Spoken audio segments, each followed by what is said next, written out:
स्वागत है आपका। मैं हूं आपके साथ अनुज श्रीवास्तव। कल मोदी मंत्रिमंडल का विस्तार हुआ जिसमें उत्तर प्रदेश के 7 सांसद मंत्री बनाए गए। जालौन से सांसद भानु प्रताप वर्मा को एमएसएमई राज्य मंत्री बनाया गया है। मंत्री बनने के बाद न्यूज वन इंडिया ने भानु प्रताप वर्मा से एक्सक्लूसिव बातचीत की है, जिसमें उन्होंने पीएम मोदी का आभार जताया, साथ ही भविष्य के लिए अपना विजन भी बताया। और क्या कुछ कहा मंत्री भानु प्रताप वर्मा ने, सुनिए। मंत्रिमंडल में एमएसएमई राज्य मंत्री के तौर पर भानु प्रताप वर्मा ने शपथ ली है। इस वक्त हमारे साथ भानु प्रताप वर्मा जी हैं। सर, पहले तो एमएसएमई मिनिस्ट्री में आपके शामिल होने के लिए आपको बहुत बहुत बधाई, सरकार में शामिल होने के लिए बड़ी बधाई। लेकिन एक बड़ी चुनौती है आप लोगों के साथ, किस तरह सामना करेंगे? सबसे पहले मैं देश के प्रधानमंत्री नरेंद्र भाई मोदी जी का मैं धन्यवाद देना चाहता हूँ कि उन्होंने अपने मंत्रिपद में मुझे शामिल किया है। और विशेष रूप से हम लोग ज़्यादा से ज़्यादा ईमानदारी से काम करके उनकी जो भी योजना है विभाग की और अन्य विभाग की भी जो योजना है उन्हें उनका क्रियान्वयन उतारने का काम करूँगा। सर, एक बेहद ही महत्वपूर्ण मंत्रालय आपको मिला है एमएसएमई। उत्तर प्रदेश एमएसएमई का एक समय हब हुआ करता था जो है, लेकिन बदलते समय के साथ वो दौर बदला। अब भी एमएसएमई में पोटेंशियल बहुत है, लेकिन इसके साथ ही वहां पर प्रॉब्लम्स भी बहुत हैं। उनको किस तरीके से फेस करेंगे? अभी हम लोग ऑफिस में बैठ के देखेंगे सारी चीज़ों पे, और हमारा जो उत्तर प्रदेश है और अन्य प्रदेश हैं उनमें युवाओं को कैसे ज़्यादा से ज़्यादा काम मिले, इसके लिए इस पर काम करूँगा। बुंदेलखंड से प्रतिनिधित्व मिला है। बुंदेलखंड वो इलाका है जो अपनी बदहाली के लिए जाना जाता है। बुंदेलखंड वो इलाका है जो समस्याओं के लिए जाना जाता है, और खास करके वहां पर रोजगार एक बड़ी समस्या है। डिफेंस कॉरिडोर वहां पर बन रहा है, उसके साथ एमएसएमई के एस्टेब्लिशमेंट की एक बड़ी संभावनाएं हैं। आप बरगढ़ से लेकर के आप झांसी तक, आप जहां पर देखिए आपको पोटेंशियल बहुत है वहां पर। तो आपको लगता है कि अच्छी अपॉर्चुनिटी मिली है आपको उस क्षेत्र का प्रतिनिधित्व करने के लिए? यूं तो पूरे देश का प्रतिनिधित्व करेंगे, लेकिन उस क्षेत्र का विकास करना एक बड़ी जो है अपॉर्चुनिटी के तौर पर आपके लिए। हाँ, विशेष रूप से मैं प्रधानमंत्री जी का शुक्रगुजार हूँ कि उन्होंने मेरे ही क्षेत्र में वो डिफेंस कॉरिडोर दिया है, और युवाओं को ज़्यादा से ज़्यादा काम मिल सके, इसके लिए मैं काम करूंगा। सर, 2022 में भी आप लोग के अहम जिम्मेदारी रहने जा रही है। बिल्कुल, 2022 में 2014 हो, चाहे 2017 हो, चाहे 2019 हो, हम लोगों ने भारतीय जनता पार्टी कार्यकर्ता के रूप में काम किया है। और फिर भारतीय जनता पार्टी कार्यकर्ता के रूप में काम करके जो चीज़ आज भारतीय जनता पार्टी के पक्ष में वहाँ है, बुंदेलखंड में है, चाहे वो सांसद हों चाहे विधायक हों, सभी सांसद सभी विधायक भारतीय जनता पार्टी के हैं। और उनके अलावा ही आसपास के जो क्षेत्र होंगे सभी में भारतीय जनता पार्टी की फतह होगी 2022 में। एक बड़ी बात है, विपक्ष लगातार आरोप लगा रहा है, क्योंकि बीजेपी के पास अब दिखाने को कुछ बचा नहीं था, इसलिए जाति और सामाजिक समीकरणों को साधने की कोशिश की गई है। अलग अलग कास्ट एंड फैक्टर के लोगों को मंत्री बना करके वो चाहते हैं कि वो गोल जो है, मतलब कुल मिला के जाति समीकरणों को अपने पक्ष में करें। नहीं, जाति समीकरण नहीं, भारतीय जनता पार्टी सब समाज की पार्टी है, सबको साथ लेकर काम करती है, सब समाज उसमें जुड़ा हुआ है। और निश्चित ही वो जो योजनाएं देश के श्री प्रधानमंत्री जी ने बनाई हैं वो ढेर सारी सबके लिए बनाई हैं। उज्ज्वला योजना किसी एक जात के लिए थोड़ी बनाई है, ढेर सारी जो योजनाएं बनी हैं, स्किल डेवलपमेंट, ये सारी चीज़ें हैं जो किसी एक बिरादरी के लिए थोड़ी बनी हैं।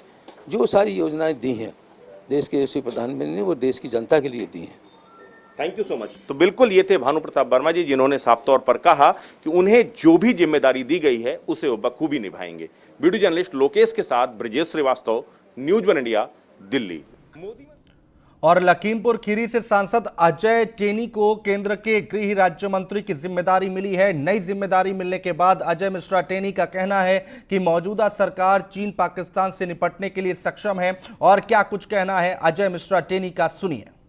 लखीमपुर से सांसद अजय मिश्रा टेनी को देश का नया गृह राज्य मंत्री बनाया गया। इस वक्त अजय मिश्रा जी हमारे साथ हैं। अजय मिश्रा जी, आपको बहुत बहुत बधाई गृह राज्य मंत्री बनने के लिए, लेकिन इसके साथ ही बड़ी चुनौतियां भी हैं। कार्यकर्ता के रूप में बहुत सारी ऐसी जिम्मेदारियां, चुनौतियां पार्टी मैं संघ के राज्य मंत्री के रूप में अपने कर्तव्यों का श्रद्धापूर्वक बड़ा पोर्टफोलियो आपको मिला है गृह राज्य मंत्री के तौर पर। पड़ोसी देशों के साथ लगातार तनाव रहता है, खासकर चाइना और पाकिस्तान लगातार हिमाकत करते रहते हैं। टेररिस्ट भी अपनी नई के स्ट्रेटजी के साथ सामने आते हैं, उनका सामना किस तरह से करेंगे? ईश्वर की शपथ लेता हूं कि जो विषय संघ के राज्य मंत्री के रूप में मेरे विचार के लिए लाया जाएगा अथवा मुझे ज्ञात होगा, आपको क्या लगता है उत्तर प्रदेश के चुनाव भी कुछ महीनों के अंदर है, तो आप लोगों के पास दोहरी जिम्मेदारियां हैं, एक तरफ उत्तर प्रदेश के चुनाव में कामयाबी हासिल करना और दूसरा केंद्र की योजनाओं को जन जन तक पहुंचाना। देखिए, केंद्र की योजनाएं बहुत अच्छे तरीके से जमीनी स्तर पर उत्तर प्रदेश में भी उतरी हैं, पूरे देश में उतरी हैं, और उसके परिणाम हम सब ने 2019 के चुनाव में देखे भी थे, जब सारे राजनीतिक दल एक होकर के लड़े थे, फिर भी उन्हीं कामों के आधार पर मोदी जी के पक्ष में लोगों ने मतदान किया था। और जहां तक उत्तर प्रदेश के चुनाव की बात है, आप अगर देखेंगे अभी जिला पंचायत के चुनाव हुए, 75 में हमने 67 सीटें जीती, अब की बार हम 350 से अधिक सीटें जीत करके आएंगे। सर, उत्तर प्रदेश में नए नए समीकरण बनाने की कोशिश हो रही, ओवैसी इस समय उत्तर प्रदेश में ओम प्रकाश राजभर के साथ गठबंधन कर रहे हैं, कह रहे हैं यूपी में योगी की सरकार नहीं आने देंगे। समीकरण ये लोग हमेशा बनाते रहते हैं, विरोधियों के पास कोई मुद्दा नहीं है, इसलिए समीकरण वो हमेशा बनाते रहते हैं। लेकिन मैं भारतीय जनता पार्टी के कार्यकर्ता होने के नाते आपको विश्वास दिलाता हूँ, पिछले 4.5 साल में हमारी सरकार ने जिस तरह से काम किया है, हम बेहतर परिणाम देंगे। उत्तर प्रदेश में लॉ एंड ऑर्डर को लेकर विपक्ष सवाल खड़ा करता है, आपको क्या लगता है? आप गृह राज्य मंत्री बन गए, आप स्वयं तुलना कर लीजिए 2002 से 15 साल की सरकारों की और 17 के बाद की हमारे 4.5 साल की सरकार की, आपको साफ अंतर दिखेगा। Thank you so much. तो बिल्कुल ये थे अजय मिश्रा टेनी, जिन्होंने साफ तौर पर कहा कि देखिए, जहां तक लॉ एंड ऑर्डर की बात है तो तुलना कर ले विपक्ष, इस वक्त जो लॉ एंड ऑर्डर की स्थिति है और पुरानी क्या थी, और उन्हें जो भी दायित्व मिलेगा उसका बखूबी निर्वहन करेंगे। वीडियो जर्नलिस्ट लोकेश के साथ Brajesh Shrivastava, News One India. और यूपी के मोहनलालगंज से बीजेपी सांसद और मोदी सरकार में शहरी एवं आवास राज्य मंत्री बनाए गए कौशल किशोर ने न्यूज वन इंडिया से खास बातचीत की है। इस दौरान उन्होंने अपने आगे के संकल्पों को साझा किया और कहा कि 15 अगस्त 2022 तक सबको आवास देने का जो पीएम मोदी का संकल्प है, उसे पूरा करने का काम लगातार चल रहा है। और आगे क्या कुछ कहा, आप भी सुनिए। मंत्रालय में राज्य मंत्री के तौर पर कार्यभार कौशल किशोर जी ने संभाल लिया है। इस वक्त हमारे साथ बात करने के लिए कौशल किशोर जी हैं। सर, सबसे बड़ी बात यह है कि बहुत बड़ी जिम्मेदारी है। प्रधानमंत्री का सपना था हर व्यक्ति का अपना आवास हो, और आपको मंत्रालय मिला है, कितनी बड़ी जिम्मेदारी? बहुत बड़ी जिम्मेदारी है, और प्रधानमंत्री जी का ये सपना है कि 15 अगस्त 2022 तक जिन लोगों का आवास नहीं है उनको आवास उपलब्ध हो, क्योंकि आज़ादी के 75 साल पूरे होंगे। प्रधानमंत्री जी टाइम बाउंड कार्यक्रम तय करते हैं और उस पर उसी तरह काम करते हैं, और जो ये सपना है प्रधानमंत्री जी का वो ज़रूर पूरा होगा। और जिन लोगों के भी आवास नहीं है उनको आवास जरूर निश्चित तरीके से मुहैया कराने का काम किया जाएगा। जीवन स्तर में सुधार आए, एक आम आदमी महसूस कर सके कि उसका अपना कुछ है, चाहे वो आवास हो, चाहे वो पानी हो, बिजली हो, वो तमाम बुनियादी जरूरतें जिसके लिए लोग संघर्ष करते रहे। प्रधानमंत्री चाहते हैं कि वो तमाम चीज़ें उसकी लाइफस्टाइल में चेंजेज आए, वो एक बड़ी चुनौती है। आपको लगता है 2022 या 2024 तक ये चीज़ें पूरी हो सकती हैं? बिल्कुल पूरी होंगी, क्योंकि प्रधानमंत्री जी ने ये कहा था पहली बार ही जब 2014 में आए थे कि हम चाहते हैं कि हर व्यक्ति के पास, आखिरी व्यक्ति के पास भी उसका अपना निजी आवास हो, उसमें चूल्हा हो जो सुबह शाम जलता हो, उसकी अलग योजना बनाई उन्होंने, और उसमें बल्ब हो जो 24 घंटे जलता हो, वो उसकी योजना उन्होंने बनाई। लोगों को बिजली के कनेक्शन दिए, गैस सिलेंडर चूल्हे दिए, किसानों को किसान निधि सम्मान 500 रुपये महीना यानी 6000 रुपये साल देने का, इसी तरह शौचालय स्वच्छता मिशन के तहत देने का काम किया। 5 लाख रुपए तक 50 करोड़ जनता को मुफ्त में इलाज देने का काम शुरू किया। और इसके अलावा जो है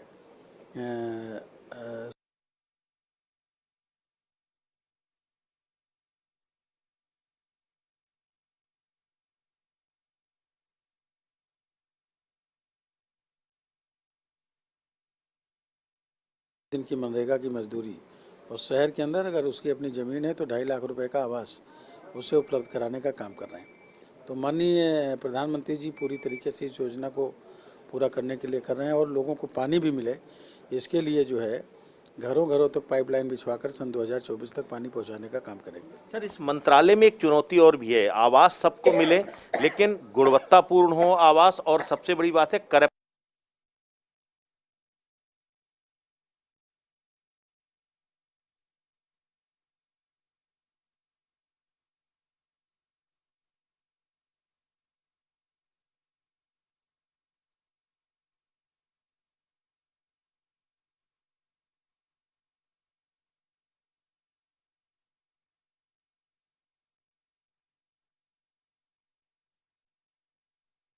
शहरी आवास मंत्रालय में राज्य मंत्री के तौर पर कार्यभार कौशल किशोर जी ने संभाल लिया है। इस वक्त हमारे साथ बात करने के लिए कौशल किशोर जी हैं। सर, सबसे बड़ी बात यह है कि बहुत बड़ी जिम्मेदारी है। प्रधानमंत्री का सपना था हर व्यक्ति का अपना आवास हो और आपको वो मंत्रालय मिला है। कितनी बड़ी जिम्मेदारी? बहुत बड़ी जिम्मेदारी है और प्रधानमंत्री जी का ये सपना है कि 15 अगस्त 2022 तक जिन लोगों का आवास नहीं है उनको आवास उपलब्ध हो, क्योंकि आज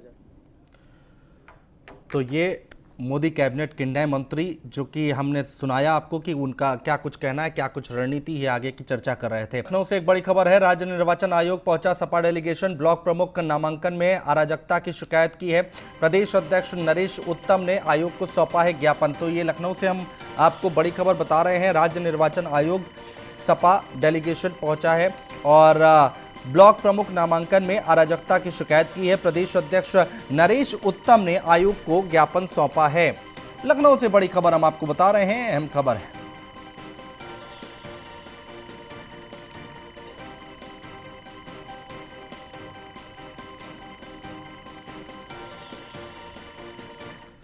जालौन से खबर आ रही है। परिवार पर टूटा दबंगों का कहर। गाड़ी हटाने को लेकर परिवार को जमकर पीटा है। नशे में धुत शराबियों ने घर में घुसकर की है मारपीट।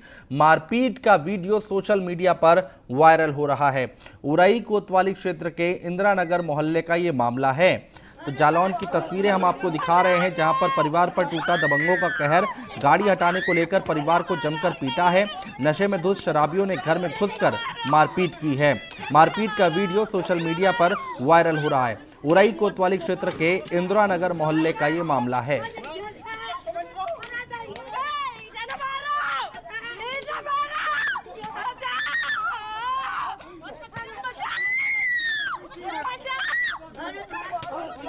जालौन की खबर हम आपको बता रहे हैं, तस्वीरें लगातार हम आपको दिखा रहे हैं।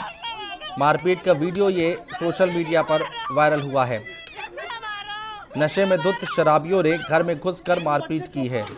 मारपीट का वीडियो सोशल मीडिया पर वायरल हो रहा है। तस्वीरें हम आपको दिखा रहे हैं। गाड़ी हटाने को लेकर परिवार की जमकर पिटाई की गई है। मुबीन खान हमारे संवाददाता हमारे साथ जुड़ चुके हैं ज्यादा जानकारी के साथ। मुबीन, क्या कुछ हुआ वहां पर? एक बार तस्वीरें तो हम देख पा रहे हैं, अभी कोई कार्रवाई की गई है क्या इस पर? जी, आपको बता दूं, जालौन में एक परिवार पर शराबियों का सितम कहर बनकर टूटा है। घर के दरवाजे पर के बाहर गाड़ी हटाने का विवाद इतना बढ़ गया कि नशे में तो शराबी युवक ने 1 दर्जन साथियों के साथ मिलकर घर के दरवाजे तोड़ना और परिजनों के साथ मारपीट की है, जिसका वीडियो सोशल मीडिया पे वायरल हो रहा है। उरई कोतवाली क्षेत्र के इंदिरा नगर के इस वीडियो में नशे में 2 शराबियों ने बुजुर्ग और महिलाओं को भी नहीं बख्शा। हालांकि परिजनों ने पुलिस को शिकायत के बाद पुलिस मुकदमा दर्ज करने और आरोपियों की तलाश करने की बात कह रही है। जी, बहुत शुक्रिया तमाम जानकारी अपडेट हम तक पहुंचाने के लिए। तस्वीरें हम आपको दिखा रहे हैं। ये वीडियो सोशल मीडिया पर लगातार वायरल हो रहा है। नशे में धुत शराबियों ने घर में घुसकर मारपीट की है।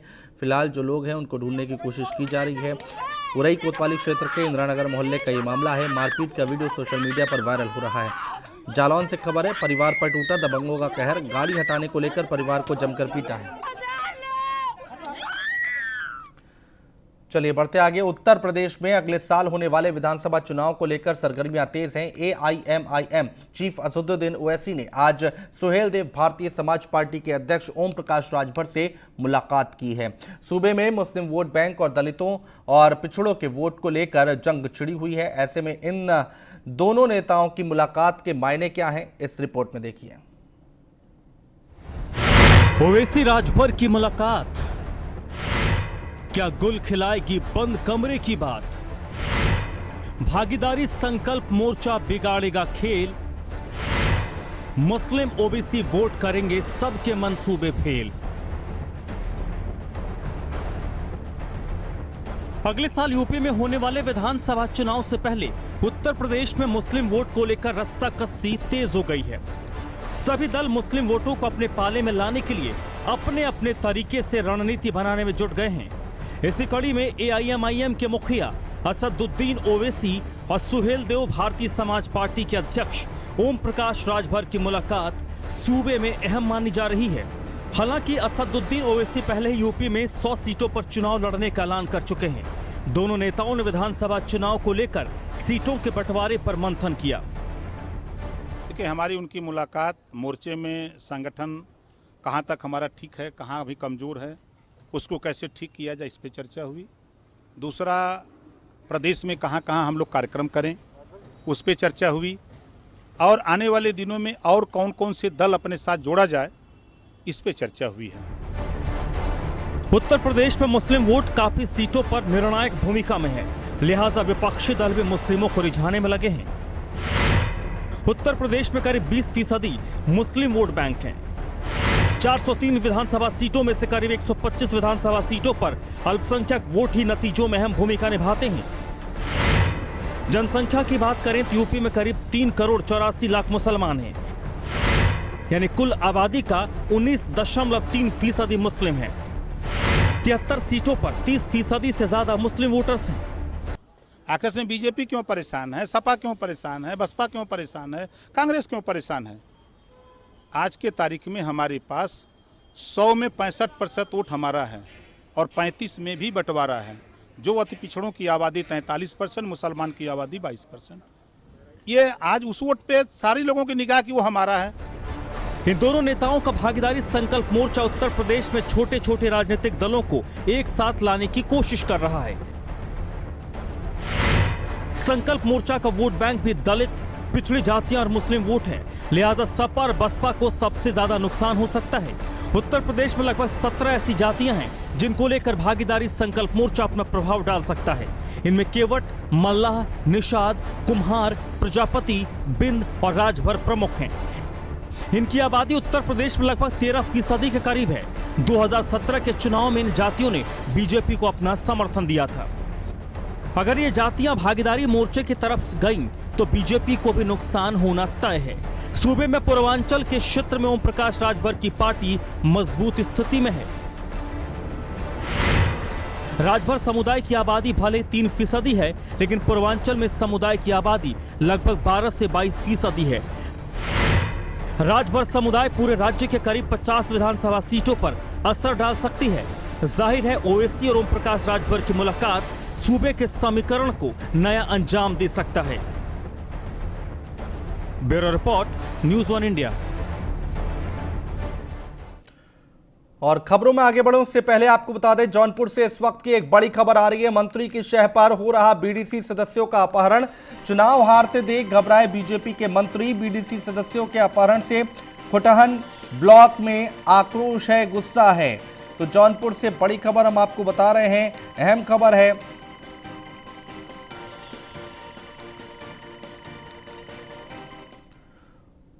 और लखनऊ से एक बड़ी खबर आ रही है, योगी सरकार घोषित करेगी नई जनसंख्या नीति। जनसंख्या स्थिरीकरण के लिए होंगे ठोस प्रयास। नवजात मातृ मृत्यु दर को और कम करने की होगी कोशिश।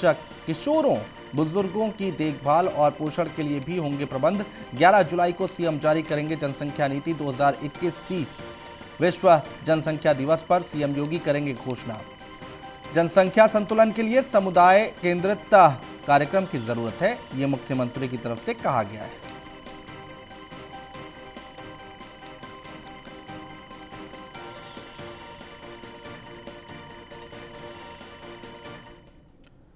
और जौनपुर से बड़ी खबर आ रही है, आपको बता दें, मंत्री की शय पर हो रहा बीडीसी सदस्यों का अपहरण। और चुनाव हारते देख घबराए बीजेपी के मंत्री। बीडीसी सदस्यों के अपहरण की बात सामने आ रही है और सपा समर्थक सदस्यों का हो रहा है अपहरण। प्रशासन फिर भी सुस्त बैठा देख रहा है तमाशा। बीडीसी सदस्यों के अपहरण से खुटहन ब्लॉक में आक्रोश है, गुस्सा है। बीडीसी सदस्यों के अपहरण से बड़े बवाल की आशंका है। मामले में हाथ पर हाथ धरे बैठे हैं जौनपुर पुलिस। तो ये बड़ी खबर जौनपुर से निकलकर आ रही है, अहम खबर है। मामले में हाथ पर हाथ धरे बैठी है जौनपुर पुलिस। जौनपुर से बड़ी खबर हम आपको बता रहे हैं, इस वक्त की अहम खबर है। मंत्री की शह पर हो रहा बीडीसी सदस्यों का अपहरण। चुनाव हारते देख घबराए बीजेपी के मंत्री। सपा समर्थक सदस्यों का हो रहा है अपहरण और प्रशासन फिर भी सुस्त बैठा देख रहा है तमाशा। तो बीडीसी सदस्यों के अपहरण से गुस्सा है, आक्रोश है। बड़ी खबर हम आपको बता रहे हैं, जौनपुर से आ रही है। जौनपुर से इस वक्त की बड़ी खबर है।